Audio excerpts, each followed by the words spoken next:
মিম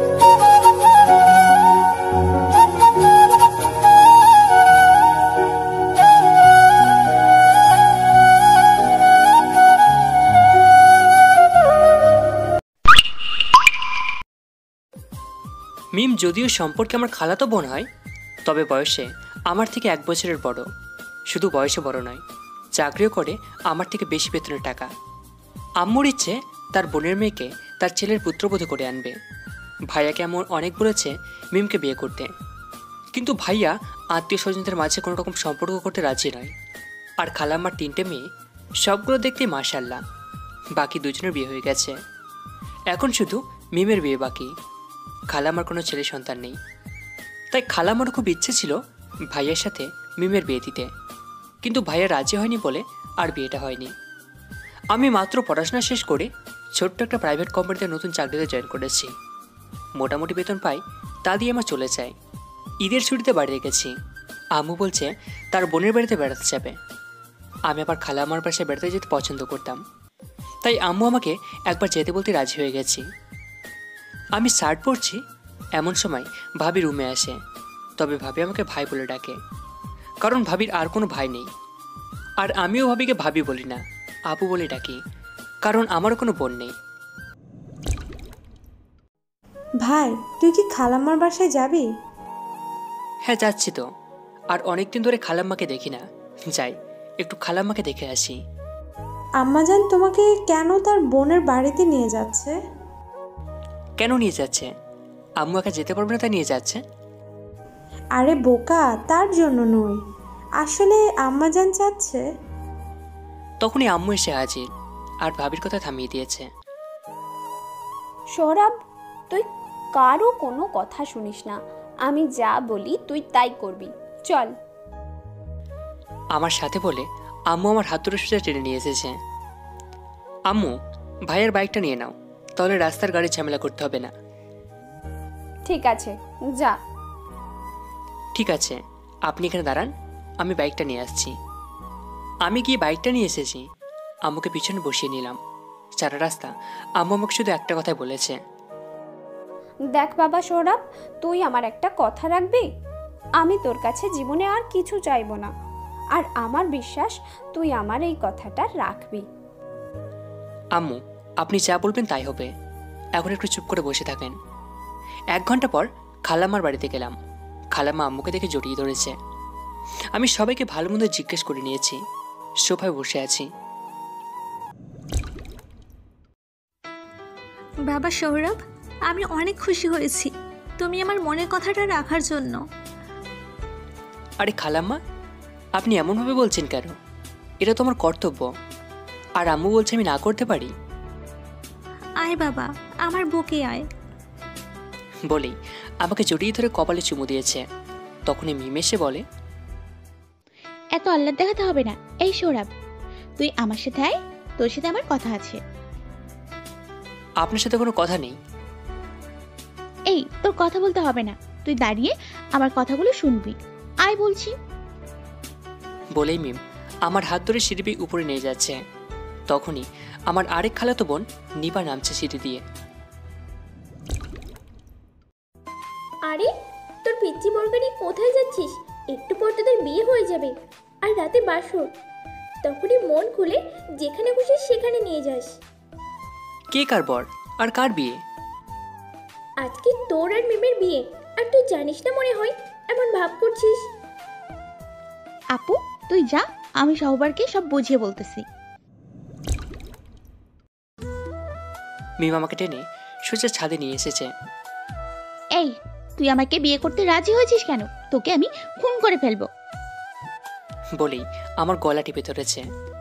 আর আমি ঠিক তখনই আম্মু বলে চিৎকার দিয়েছি, আর মিম আমার মুখ চেপে ধরেছে। এই, তুই চিৎকার দিলি কেন? আমার বিয়ে আমি জানি না, আম্মুকে এক্ষুনি জিজ্ঞেস করতে হবে। আমাকে এই জন্য এত আদর যত্ন করে বলি দেওয়ার জন্য নিয়ে এসেছে। কি, তুই জানিস না আজকে তোর বিয়ে? আর আমার সাথে তোর বিয়ে হলে তোর বলি দেয়া হবে। যাক, ভালোই হবে তুই আজকে বিয়ে করিস না, কেমন? আসলে তুই যদি আমাকে বিয়ে না করিস, তাহলে আমার বয়ফ্রেন্ডের সাথে আমি বিয়ে করতে পারবো। এই, আপনার মতো দেড়বেটের চাষমিশকে আমি কেন বিয়ে করতে চাব? আর তাছাড়া আপনি আমার থেকে 3 মাসের বড়। আপনাকে বিয়ে করলে আমার বন্ধুরা আমাকে কি বলে ডাকবে জানেন?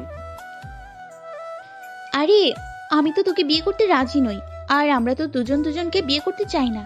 এখন এক কাজ কর, তুই এই ছাদ দিয়ে নেমে পালিয়ে যা। আজকে আমার বিয়ে সবাই জানে, আর যদি বিয়ে ভেঙে যায় তাহলে সময় করে আম্মুকে বলে আমি রাজীবের কথাটা বলে দেব। দেখ সোনা ভাই আমার, তুই আমার এই উপকারটুকু কর। আম্মু জানতে পারলে অনেক কষ্ট পাবে। এক কাজ করে চলেন, আমি আর আপনি মিলে আমাদের পরিবারের সবাইকে বোঝাই ব্যাপারটা। আম্মু আর খালাম্মা এটা জীবনেও মেনে নেবে না। ভাই আমার সোনা লক্ষ্মী, তুই এই ছাদ দিয়ে নেমে যা। আম্মুকে আপনি ম্যানেজ করিয়েন কেমন? বলে আমি ছাদ দিয়ে নিচে একটা রশি ফেলানো, আর রশি দিয়ে একটু নিচে নামার পরে মিম চলে গেছে। অনেক কষ্ট করে নিচে নেমেছি। তখনই চেয়ে দেখি আম্মু আর খালাম্মা হাতে লাঠি নিয়ে দাঁড়িয়ে আছে। এই জন্য তুই আমাকে বলেছিস তুই আমার সব কথা রাখবি? বলেই ধুমধাম বাড়ি দিতে লাগলো। আমাকে মন মতো মেরে আর বউকে কান ধরে বাড়ির ভিতর নিয়ে এসেছে। বাড়িতে ঢুকে দেখি মিম লুঙ্গি ড্যান্স দিচ্ছে।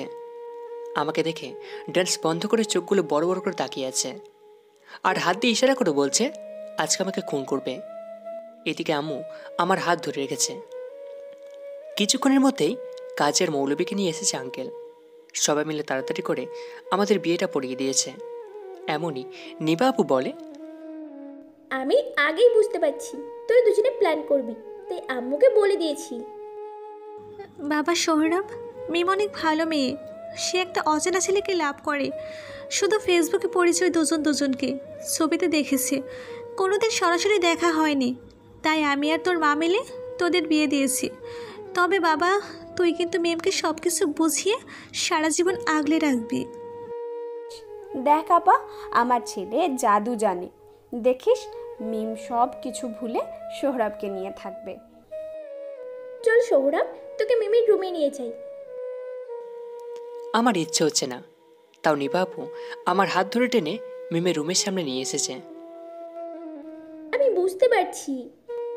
বলেই আমাকে এক ধাক্কা দিয়ে ভিতরে ঢুকিয়ে দিয়ে বাহির দিয়ে দরজা বন্ধ করে দিয়েছে। আমি চেয়ে দেখি মিম রুমে নেই, মনে হয় বাথরুমে গেছে, কিন্তু বাথরুমের দরজাটা খোলা। তাহলে মিম কোথায় গেল? তখনই চেয়ে দেখি জানলাটা খোলা, আর খাটের উপর একটা সাদা কাগজে কী সব লেখা। হাতে নিয়ে দেখি লেখা আছে, সহবার, তোর সাথে বাসর করার আমার কোনো ইচ্ছা নেই। আমি তোকে বলেছি, তাও তুই আমাকে বিয়ে করেছিস। তাই আমি আমার ভালোবাসার মানুষের কাছে চলে গেলাম। কিছুদিন পর তোর ডিভোর্সের কাগজটা পেয়ে যাবি। নতুন করে কাউকে বিয়ে করে নিস কেমন? এটি তোর বড় আপু মিম। মিম বড় আপু? একটু আনন্দে ডাগিন ডান্স করে নিই। তখনই মনে পড়ে গেল আন্টি যদি জানতে পারে তাহলে নির্ঘাত স্ট্রোক করবে। এখন আমি মিমকে কোথায় খুঁজব? না, বসে থাকলে হবে না, যাই, মিমকে খুঁজে আনতে হবে। আমিও জানালা দিয়ে বেরিয়ে বাস স্ট্যান্ডে চলে এসেছি। না, এখানে তো মিম নেই। দূর, মিমের পালিয়ে যাওয়া খবরটা বাড়িতে জানিয়ে দিই।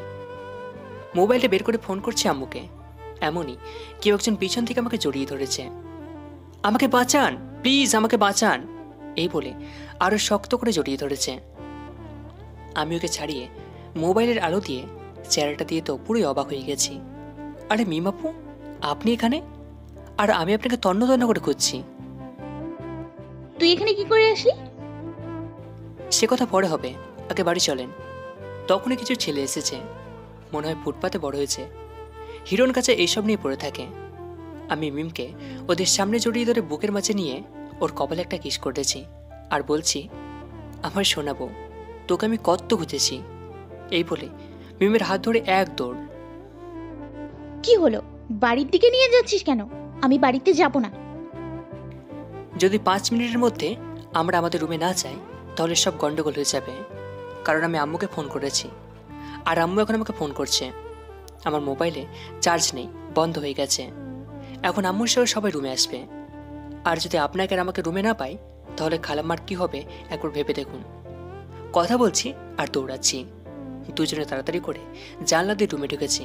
তখনই দরজা নক করছে, আর আমি মিমকে টান মেরে আমার কাছে নিয়ে এসেছি। কি হয়েছে? গিয়ে দরজাটা খুলে দাও, তাহলেই তো হয়েছে। হ্যাঁ যাচ্ছি বলেই মিমের ঠোঁটে হাত দিয়ে লিপস্টিক ছেত্রায় দিয়েছি। চোখের কাজলগুলো আর গালের মেকআপে লিপস্টিক লাগিয়ে দিয়েছি। চুলগুলো এলোমেলো করে দিয়েছি। কি হলো, এমন করছিস কেন? সবাই বুঝবে আমাদের বাসর ঘরে কাজ আমরা শুরু করে দিয়েছি।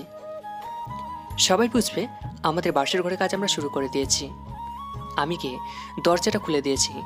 আর তখনই মিম দরজার সামনে এসে আমাকে জড়িয়ে ধরে বলে, কি হলো, আমাদেরকে কি বাসরটা শান্তিতে করতেও দেবে না নাকি? মিমের কথা শুনে সবাই লজ্জা পেয়ে চলে গেছে। আমাকে বলল, আমিও দেখবো তুই আমাকে কতটা সহ্য করতে পারিস। তোকে এত কষ্ট দেব, জীবনে ভালোবাসা কি কোনো দিন পাবি না। আমি তো মিমের কথা শুনে পুরোই অবাক। আরে এমি বলে কি আমাকে কষ্ট দেবে? শুনুন, আপনি 2 মাসে আমার প্রেমে হাবুডুবু খাবেন, এই বলে দিলাম। কথা দিলাম 2 মাসে না, সারা জীবনেও তোর প্রেমে পড়বো না। আর যদি পড়ি তাহলে তুই যা বলবি তাই হবে, আর যদি না পড়ি তাহলে আমি যা বলবো তাই করতে হবে। এখন রাজি থাকলে বল। এখন কি করব? যদি রাজি হয় তাহলে কি মিম আমার প্রেমে পড়বে? ঠিক তখনই মিম আমাকে পিছন থেকে জড়িয়ে ধরে এমন কথা বলছে, তা শুনে আমি পুরো অবাক হয়ে গেছি। সোনা পর আমার, আসো না বাসর ঘরে বসে আমরা সারা রাত গল্প করি। আমার কত স্বপ্ন ছিল তোমাকে জড়িয়ে ধরে তোমার বুকে মাথা রেখে ঘুমোবো। আজকে সেই স্বপ্নটা পূরণ হবে আমার সোনা পর। মিম আমাকে কিস করে দিয়েছে। মিমের হাব ভাব মোটেও সুবিধার মনে হচ্ছে না। আমি মানা করেছি নাকি? আমি তো তোমার বউ, তুমি যা খুশি তাই করতে পারো। তাহলে বাসর ঘর থেকে পালিয়ে গেছিলেন কেন? তখনই আমার মুখে হাত দিয়ে চোখ টিপ দিয়ে কানের কাছে এসে বলে, জানলার পাশে আম্মু আর খালাম্মা দাঁড়িয়ে আছে। এখন বকবক না করে এখন অভিনয়টা ঠিকঠাক ভাবে চালিয়ে যা, তা না হলে কিন্তু তোর কপালে খারাপই আছে। ও এই কথা? আচ্ছা, তাহলে এখন থেকে আপনাকে আমি তুমি করে বলবো, আর নাম ধরে ডাকবো, কেমন? হ্যাঁ তাই ডেকো, কারণ এখন তো তুমি আমার সোনা পর। তখনই মিম আমাকে ধাক্কা দিয়ে ফেলে দিয়েছে। আমি গিয়ে খাটের সাথে ধাক্কা খাই আর মাথায় আঘাত পেয়েছি। কি হলো, এমনভাবে ধাক্কা দিলে কেন? এই তুই আমাকে জড়িয়ে ধরেছিস, আবার তুমি করে বলছিস কেন? বারে, আপনি তো বলেছিলেন অভিনয় করতে। আম্মুরা চলে গেছে, এখন জড়িয়ে ধরার কোনো মানেই হয় না। আর শোন, যেহেতু তোর সাথে আমার বিয়েটা হয়েছে সেহেতু তুই আমার স্বামী, তবে কোনোদিন আমাকে স্পর্শ করতে পারবি না, এমনকি তুমি বা নাম ধরেও ডাকতে পারবি না, কারো কাছে বলতেও পারবি না আমি তোর বউ। আগামীকাল আমি ঢাকা চলে যাব, তার কিছুদিন পর তোকে ডিভোর্স পেপার পাঠিয়ে দেব। আমার ঠেকা লেগেছে আপনাকে আমার বউ বলে পরিচয় করিয়ে দিতে। আপনার চাইতে অনেক সুন্দরী ভালো মেয়ে বিয়ে করে দেখাবো। আমিও কিছুদিন পর ঢাকা যাব, আর আমি নিচে আপনাকে ডিভোর্সের কাগজ পাঠিয়ে দেব। ঠিক আছে, আমিও দেখব।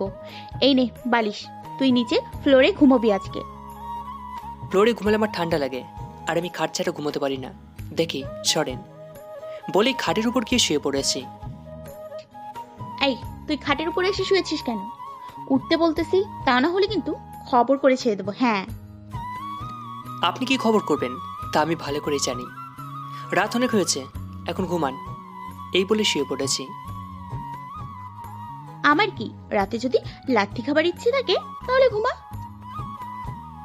মাঝে তো কোলবালিশ রাখা আছে, তাহলে আর সমস্যা কি? মিম কোনো কথা বলেনি, আমি শুয়ে আছি। মাঝরাতে হঠাৎ ঘুম ভেঙে গেছে। তখনই নাকে ঢুস করে এক ঘুষি, পেটে লাথি চেয়ে দেখি মিমের ঘুমের মাঝে মারামারি করছে। একটু উঠে বসেছি, তখন এক লাথি মেরে নিচে ফেলে দিল। আমি ফ্লোরে পড়ে কান্না করছি, কিন্তু মিমের কোনো খবরই নেই। আজও মেরে বাবা, এই মেয়ের সাথে সারা জীবন কাটানোর কোনো ইচ্ছা আমার নেই। বালিশটা নিয়ে সোফা শুয়ে পড়েছি। সকালে ঘুম ভেঙেছে হাতের চুটির আওয়াজ শুনে। চেয়ে দেখি মিম আয়নার সামনে বসে সাজুগুজু করছে। আমি মিমের দিকে এক দৃষ্টিতে তাকিয়ে আছি। তখনই মিম একদম কাছে এসে একটা কাঠি নিয়ে আমার চোখের সামনে গুতনের ভাব করে বলে, জীবনে মেয়ে দেখিসনি, এমন ভাবে তাকিয়ে আছিস কেন? কাঠি দিয়ে চোখ তুলে নেব, লুচ্চা কোথাকার। আমার থেকে 1 বছর 3 মাসের ছোট হয়ে আমাকে বিয়ে করতে তো লজ্জা করেনি? আপনার মতো চাশমিশকে তো আমি বিয়ে করতে চাইনি, আর আপনি তো জানতেন আপনার সাথে আমার বিয়ে দেবে, কিন্তু আমি তো কিছুই জানতাম না। আমার তো মনে হচ্ছে আপনি ইচ্ছে করে বিয়েটা করেছেন। আমার মতো সুন্দর হ্যান্ডসাম একটা ছেলেকে হাতছাড়া করতে চাননি। কি? তোকে আমি ইচ্ছে করে বিয়ে করেছি? আজকে তোর একদিন কি আমার একদিন। বলে মিম আমার গলা টিপে ধরেছে। আমি কোনো মতেও মিমের হাত ছড়াতে পারছি না। অনেক কষ্টে হাতটা ছাড়িয়ে দিয়ে আমি কাঁদছি। তুমি মানুষ নাকি অন্য কিছু? এমনভাবে কেউ গলা টিপে ধরে? আজকের মতো ছেড়ে দিলাম, এরপরে যেদিন ধরবো সেদিন আজরাইলের সাথে পরিচয় করে আনবো। হ্যাঁ দেখি সর, আমি এখন ঢাকা যাব, আমার ভালোবাসার মানুষের সাথে দেখা হবে। আর শোন, তোর মতো অনেক ছেলে আমার পেছনে ঘুরঘুর করে, বুঝলি? কেমন ঘুরঘুর করে তা বুঝতে পারছি। ফেসবুক প্রেম আবার ঘুরঘুর। দেখবেন মধুকে মৌমাছি উড়াল দেবে অন্য ডালে। তখনই দরজায় নিপাপু নক করে বলছে, মিম, তোর ছোট বোনকে নিয়ে আয়, সবাই তার জন্য অপেক্ষা করছে। হ্যাঁ আসছি আপু। বলে মিম দরজা করে চলে গেছে আমাকে একটা বেসকি কেটে। তখন আমি বললাম, আরে আমাকে রেখে চলে যাচ্ছেন কেন? কে শোনে কার কথা? মিম চলে গেছে। আমি শোয়া থেকে উঠে ফ্রেশ হয়ে গেছি। সবাই আমার দিকে তাকিয়ে আছে। মিমের পাশে চেয়ারে গিয়ে বসেছি। তখনই ঠুস করে একটা লাথি দিয়েছে। আমিও একটা দিয়েছি, কিন্তু কিছু বলতে পারিনি। মিম, আগে সৌরভ খাবে, তারপর তুই খাবি, কারণ মেয়েরা স্বামীর পরে খায়। আর সৌরভ যেগুলো জোটা করবে সেগুলো তুই খেয়ে নিবি, তাহলে স্বামী স্ত্রীর মাঝে মহব্বত বাড়ে। হ্যাঁ আন্টি, আমি কোথায় শুনেছি? এসব আজগুবি কথাবার্তা আমি বিশ্বাস করি না। দেখি আমার খাবার দাও, আমার খিদে লাগছে। মিম, আজকে না হয় সৌরভের পরে খা, এরপর না হয় একসাথে খেয়ে নিস। ঠিক আছে, তাহলে আমি রুমে গেলাম আমার ব্যাগ গোছাতে।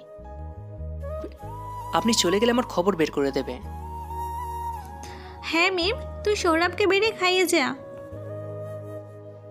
আম্মু, এবার কিন্তু বেশি বেশি হয়ে যাচ্ছে।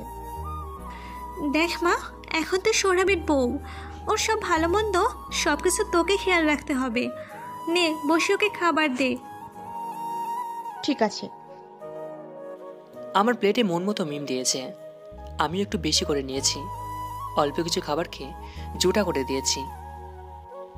খালাম্মা, আমি আর খেতে পারবো না। মিম আমাকে বলেন খাবারগুলো শেষ করে নিতে।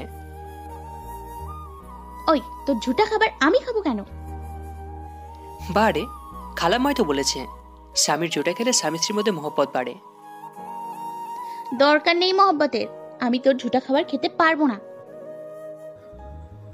মা মিম, আজকে অন্তত খেয়ে নে। কি বিচ্ছিরি করে ঝুটা করেছে না। মিম খাবারগুলো খাচ্ছে আর আমার দিকে চোখ বড় বড় করে তাকাচ্ছে। আমি ইচ্ছে করে একটু বেশি করে জোটা করেছি। আমার কাছে যে কি আনন্দ লাগছে তা বলে বোঝাতে পারবো না। খাবার শেষ করে সবাই নিচে বসে আড্ডা দিচ্ছি। আচ্ছা আপু, বিয়ে তো হয়েছে, এবার যদি একটা নাতি নাতনি পাওয়া যেত তাহলে মনে হয় ভালো হতো। কি রে মিম, সামনের বছর কি দাদি ডাক শুনতে পাবো? খালামণি কি যে বলো না। আম্মু, আমি আজকে কিন্তু ঢাকা যাব, আর তুমি কিন্তু বলেছিলে বিয়ের পর আমাকে চাকরি করতে দেবে সহবর। চাকরি কর? হ্যাঁ, সোহরাব তোমাকে চাকরি করতে দেবে। আর সোহরাব তো ঢাকা জব করে, দুজনে একসাথে থাকবে। এইটা আমি নিজেই তোমার আম্মুকে বলেছি। এই নাও বাবা সৌরভ, চাবি। এটা একটা ফ্ল্যাটের, মিমের আব্বু মিমের স্বামীর জন্য কিনেছে। আজ থেকে তোমরা দুজনে এই ফ্ল্যাটে থাকবে। আচ্ছা ঠিক আছে, তবে মিম চাবিটা নিয়ে যাক। আমার আরও 2 দিন ছুটি আছে, আমি 2 দিন পরে যাব। হ্যাঁ, তাহলে আমি একা যাই? না সোহরাব, তা কি করে হয়? তুই এখনই মিমের সাথে ঢাকা যাবি, যা রেডি হয়ে নে। আমি আর না করিনি। রুমে এসে আমি রেডি হয়ে নিলাম। দুজনে সবার কাছ থেকে বিদায় নিয়ে ঢাকার উদ্দেশ্যে রওনা দিলাম।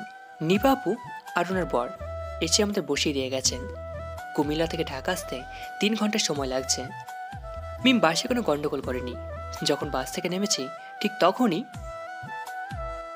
শোন সহবর, আজকের পর আর কোনোদিন তোর সাথে দেখা হবে না।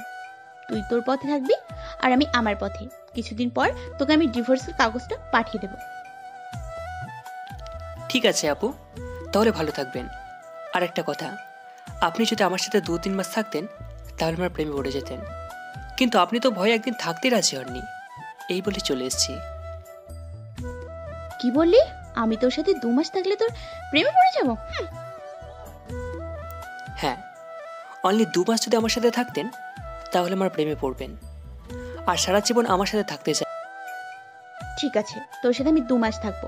তবে যদি তোর প্রেমে না পড়ি তাহলে আমাকে ডিভোর্সের কাগজ পাঠিয়ে দিবি আর বলবি তুই আমার সাথে থাকতে চাস না, আর আমার কোনো দোষ নেই, সব দোষ তোর।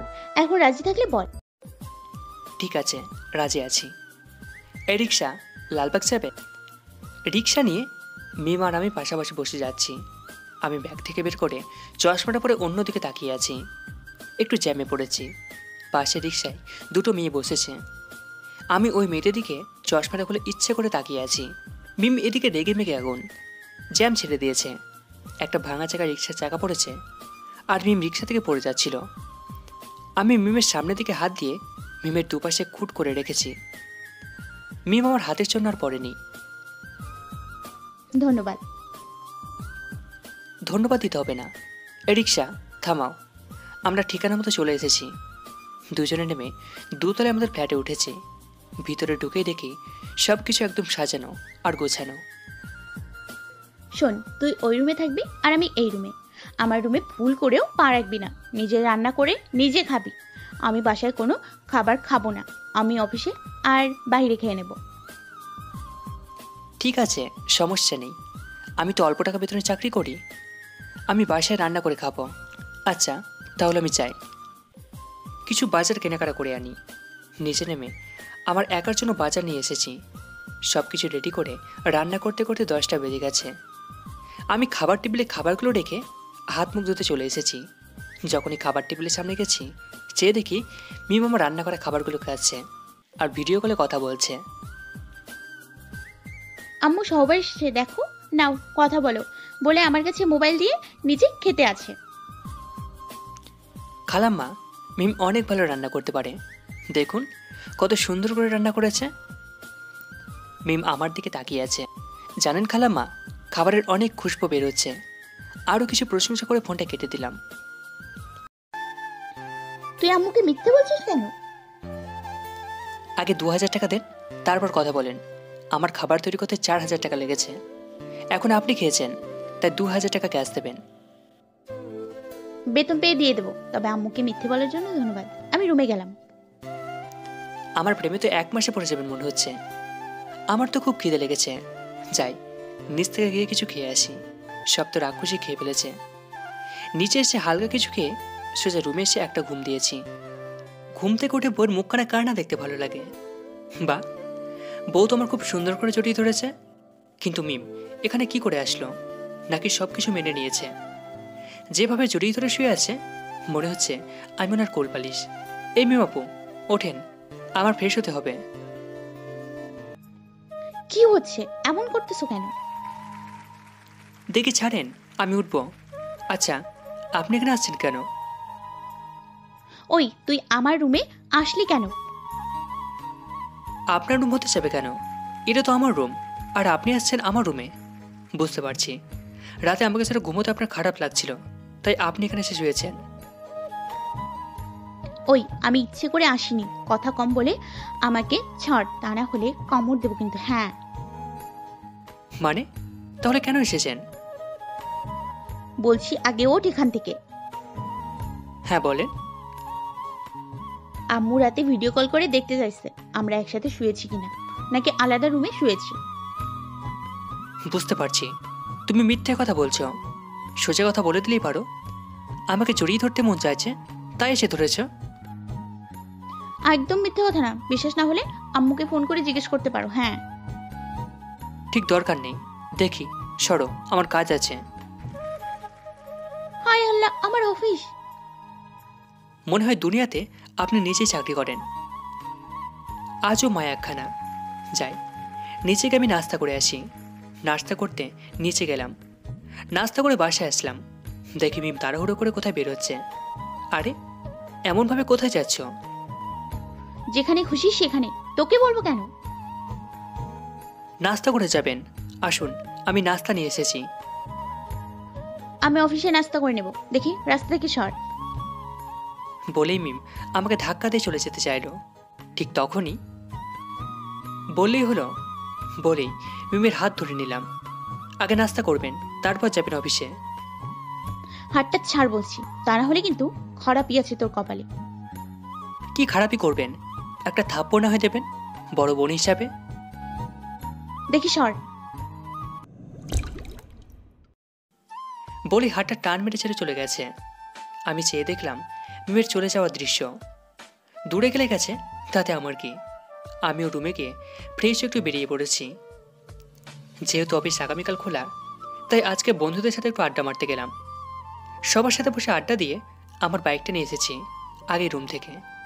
বিকেলে বাসায় এসেছি তখন 5টা বাজে। এখনও মিম আসেনি। ওকে অনেকবার ফোন করেছি কিন্তু রিসিভ করেনি। ওর অফিস ছুটি হয় কয়টায় তাও জানি না। যাই একটু ছাদের উপর থেকে ঘুরে আসি। ছাদে গিয়ে দেখি কফি অনেকগুলো বাচ্চা ছোটাছুটি করছে। কাছে গিয়ে চোখ আটকে গেল।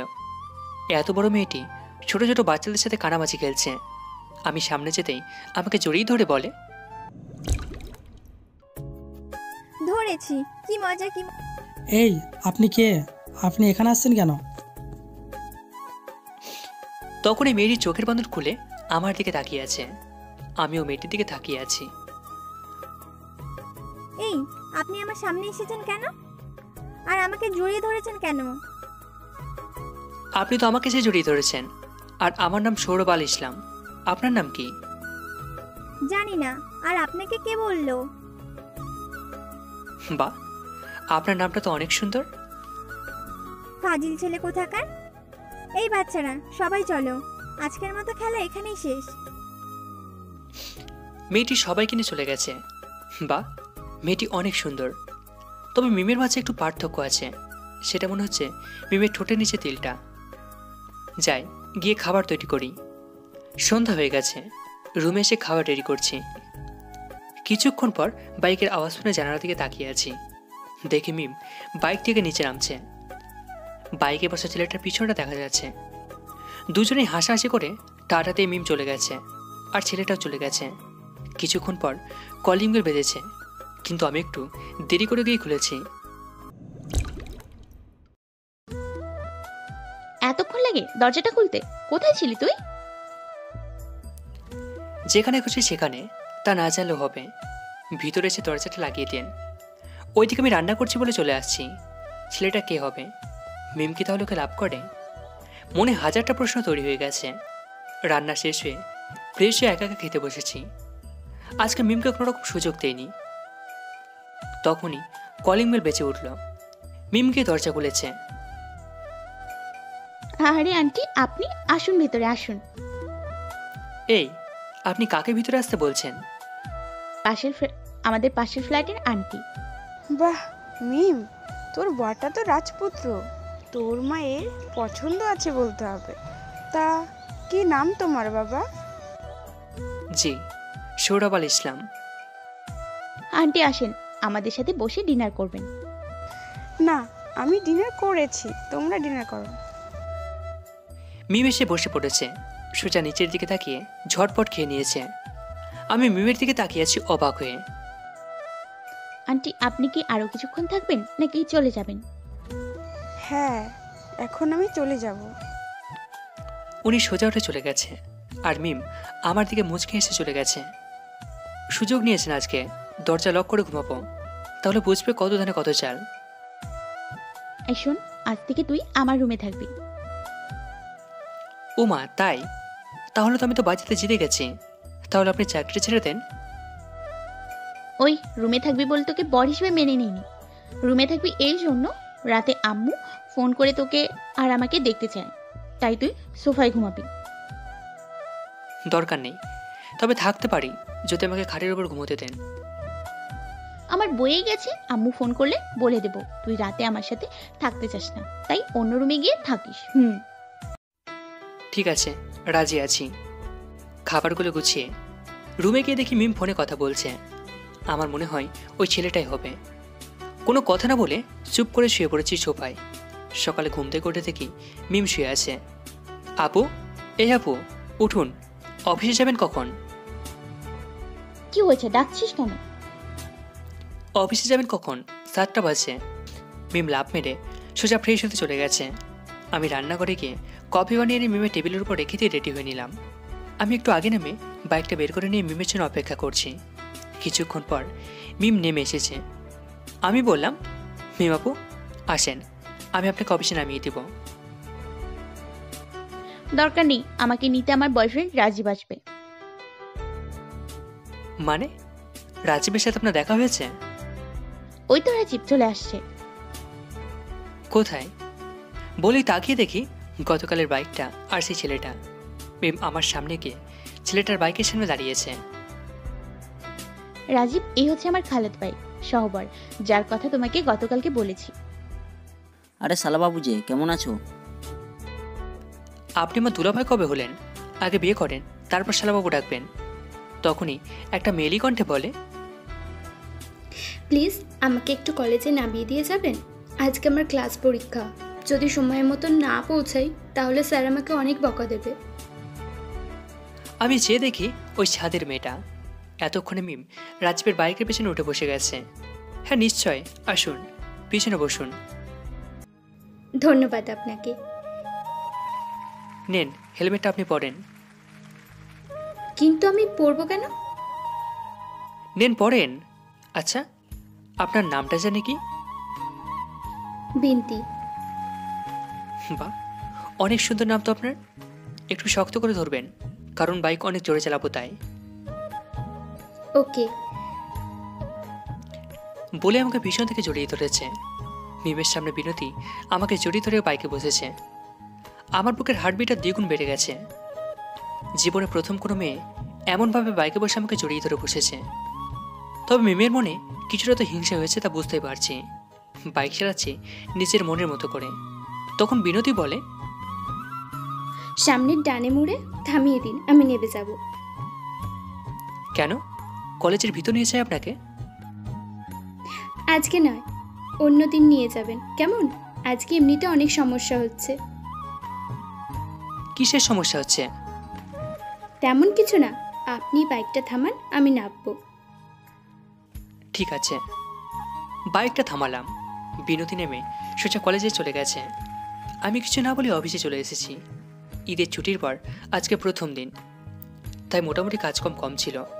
কাজগুলো করে সবার সাথে হাই হ্যালো বলে আজকে দিনটা কেটে গেছে। অফিস শেষে বাইর হয়ে বাইকটা নিয়ে একটু মার্কেটে গিয়ে রান্না করার জন্য কিছু কেনাকাটা করলাম।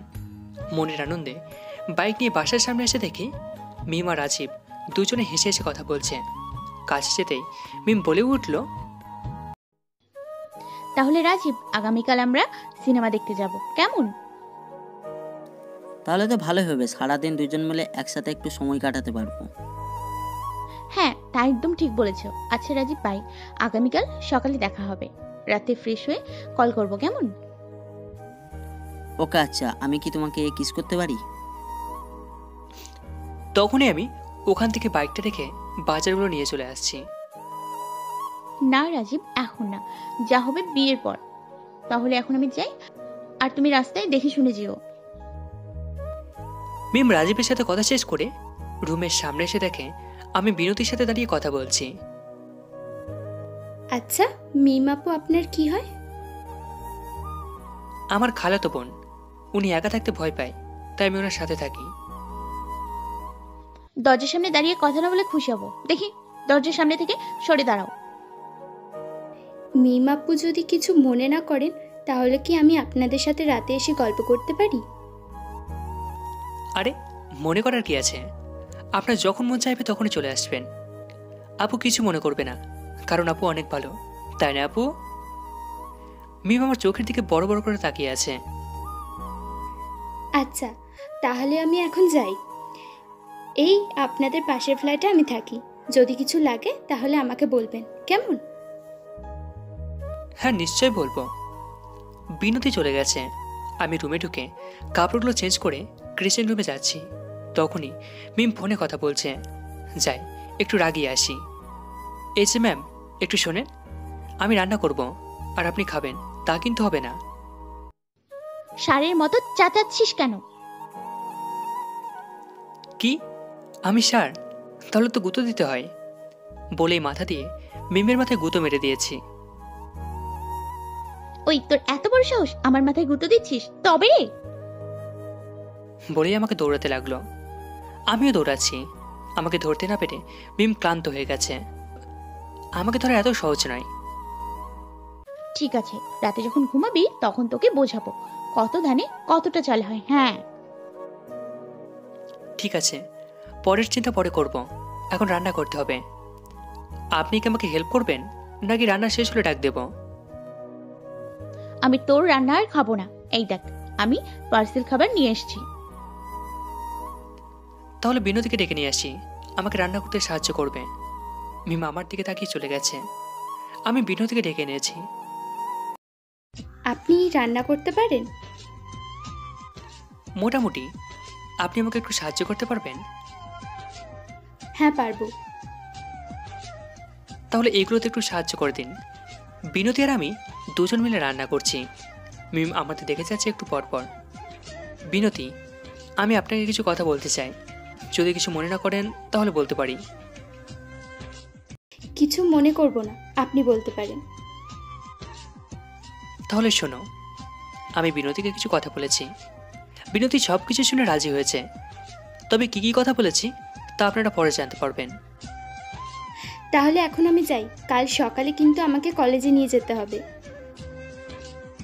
ঠিক আছে। বিনোদী চলে গেছে। আমি রান্না শেষ করে খাবার খেয়ে নিয়েছি। ফ্রেশ হয়ে গিয়ে সোফায় শুয়ে আছি। মিম তার মোবাইলে কথা বলছে।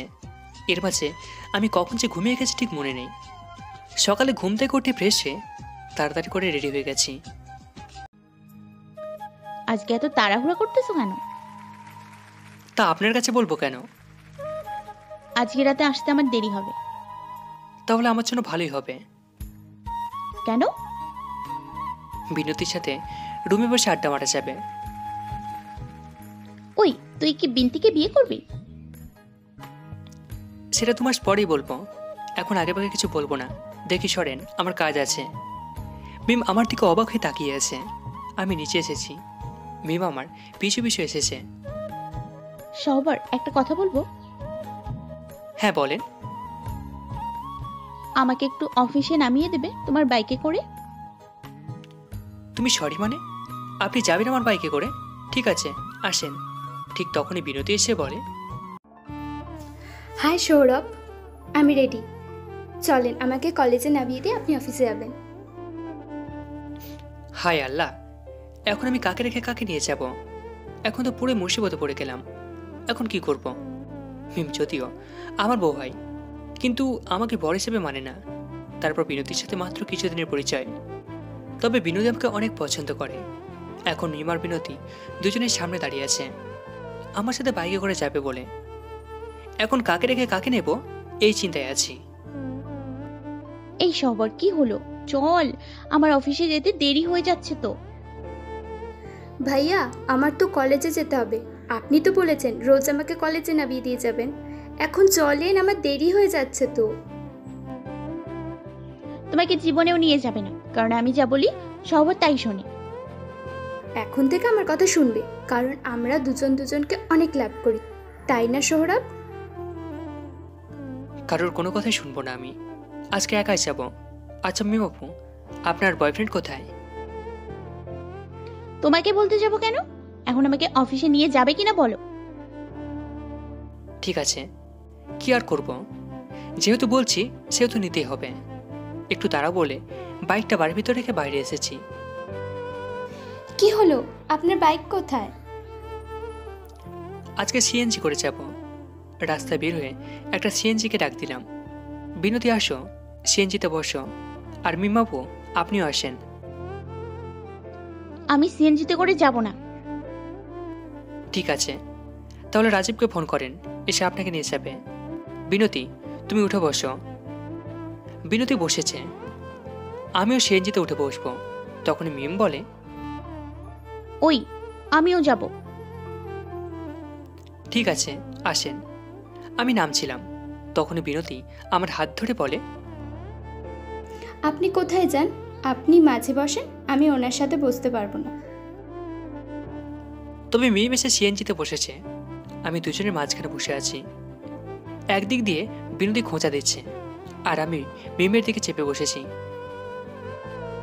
কি হচ্ছে কি? এমন ভাবে চেপে বসছো কেন? তাহলে কেমন করে বসবো? ঠিক হয়ে সরে বসো। আমার দিকে একদম আসবে না বলে দিলাম। কেন? গেলে কি করবে? বাইকে করে যখন যাও তখন তো একদম জড়িয়ে ধরে বসো, এখন একটু লাগলে কেমন করে উঠছো? আরে এমন করছেন কেন আপনারা? ধমকে সুরে বলেছি। দুজনে চুপ করে আছে। আমি মাঝে বসে সামনের দিকে তাকিয়ে আছি, মিম আমার দিকে তাকিয়ে আছে। ড্রাইভার, গাড়ি রাখেন, আমার কলেজ চলে এসেছে। বিনতি বাই বলে নেমে গেছে। আমি আর মিম গেছি। কিছু দূর যাওয়ার পর হঠাৎ মিম বলে উঠল, এই থামান, আমি নামবো। ম্যাম, আপনি এখানে জব করেন? জি না, আমি এখানে নেমেছি কারণ তোকে আমার অফিস চেনাতে চাই না। বয়ে গেছে আপনার অফিস চেনার জন্য। এই ড্রাইভার চলেন। আমি চলে এসেছি। অফিসের সামনে এসে ভাড়া দিয়ে অফিসে চলে গেলাম। সবাইকে হাই হ্যালো বলে নিজের কাছে মনোযোগী হলাম। কাজ করছি এমন সময় খালাম্মা ফোন করেছে। রিসিভ করে সালাম দিয়ে ভালো মন্দ জিজ্ঞেস করছি। হ্যালো গাইস, ভিডিওটি ভালো লাগলে একটু লাইক করে দিও, আর অবশ্যই কমেন্ট করে জানাও ভিডিওটি তোমাদের কেমন লেগেছে। আর ভিডিওটির পরবর্তী পার্ট খুব তাড়াতাড়ি আসবে, তো যারা এখনও চ্যানেলটিকে সাবস্ক্রাইব করোনি প্লিজ পরবর্তী পার্টগুলো দেখার জন্য চ্যানেলটিকে সাবস্ক্রাইব করে পাশে থাকা বেল আইকনটি প্রেস করে দিও। ধন্যবাদ সবাইকে, আমাদের সাথেই থেকো।